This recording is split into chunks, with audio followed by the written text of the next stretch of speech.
Hello, silly puppy. Whoa, he's a happy dog. Good puppy.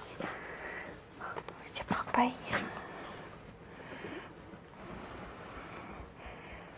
Arthur. Arthur. Arthur. Good morning, Arthur.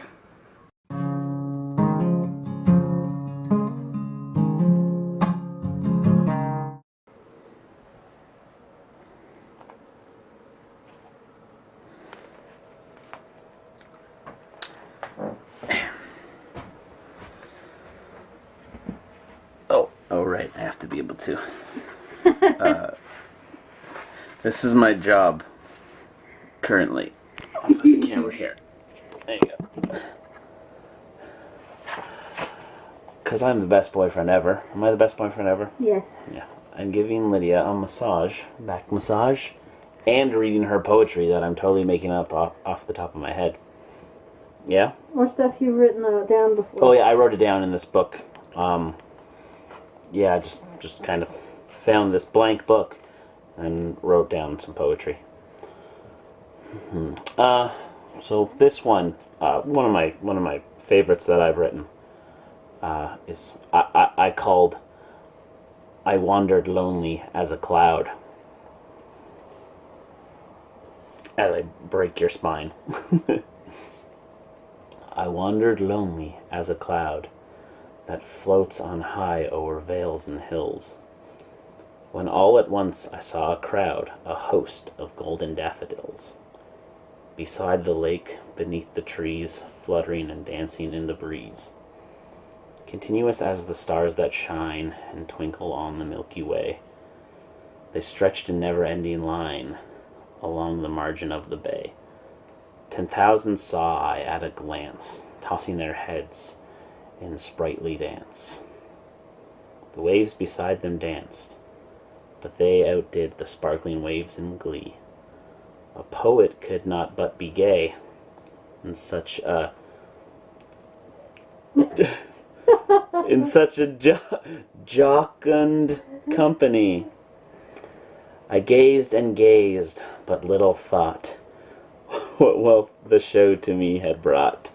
For oft, when on my couch I lie, in vacant or in pensive mood, they flash upon that inward eye, which is the bliss of solitude.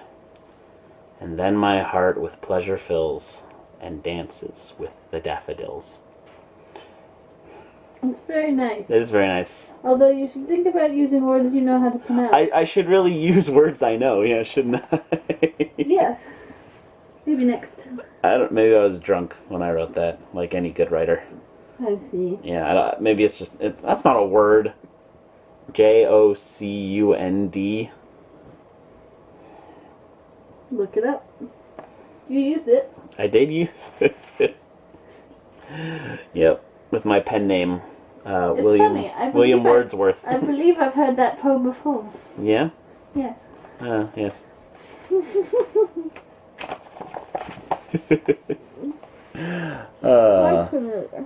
Man, I have a lot of poetry. I used to be really into poetry. In grade 6, I wrote a long poem, and my teacher thought it was really, really awesome. And I don't know where it is. I had kept it for a long time. It might still be in a box somewhere, but I haven't been able to find it, like, anytime I've ever looked. But yeah, I used to be big into poetry, and I remember I submitted a poem once to this, like, poetry website, and they, like, sent it to me in the mail on, like, nice paper and all that stuff, and they're like, you won a prize or something. I can't remember what it was, but I actually, the poem, I wrote it about my grandfather, who I never knew, and actually my dad never knew, because my grandfather on my dad's side was a pilot, and he died when my dad was like a couple months old, I think. So yeah, anyways, used to be really, really big into poetry. One, because poetry's cool, and two, because I think the ladies like poetry.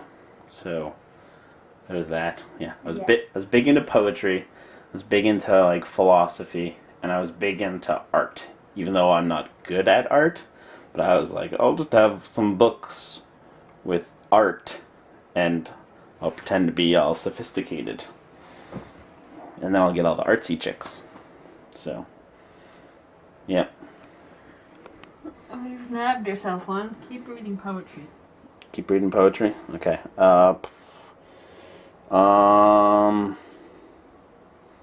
What kind of poetry do you want? It doesn't matter.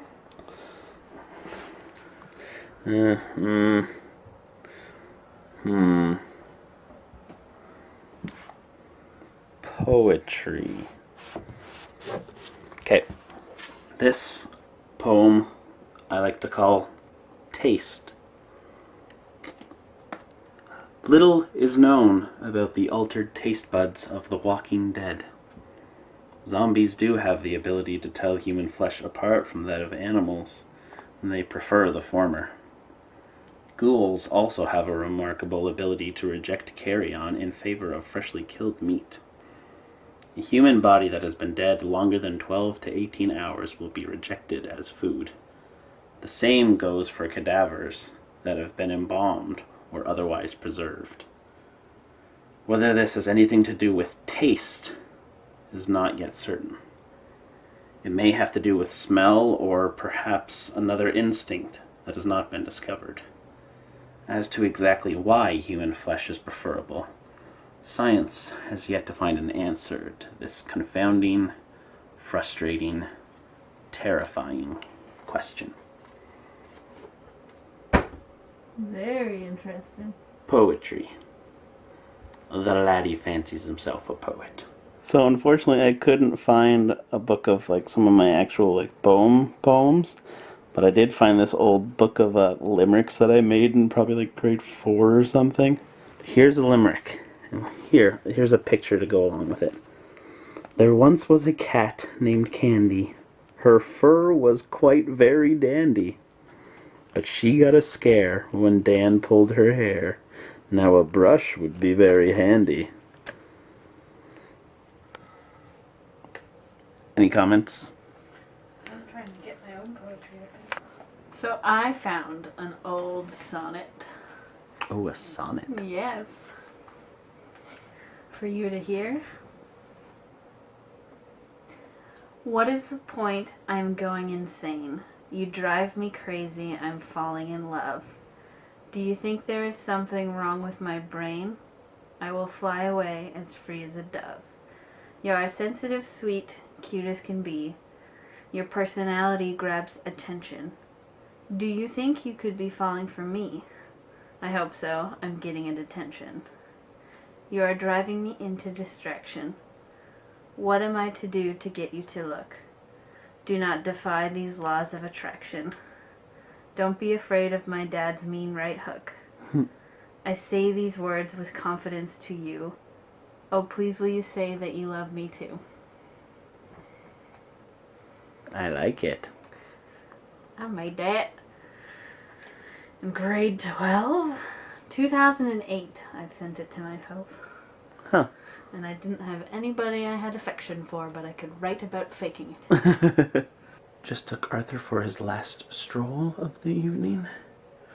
Now, gotta go to bed because exams start tomorrow. The first one is math. Yay. It is really, really cold outside. So now, I need to get under the blankets and warm up. Alrighty. Good night. Everybody has fallen asleep.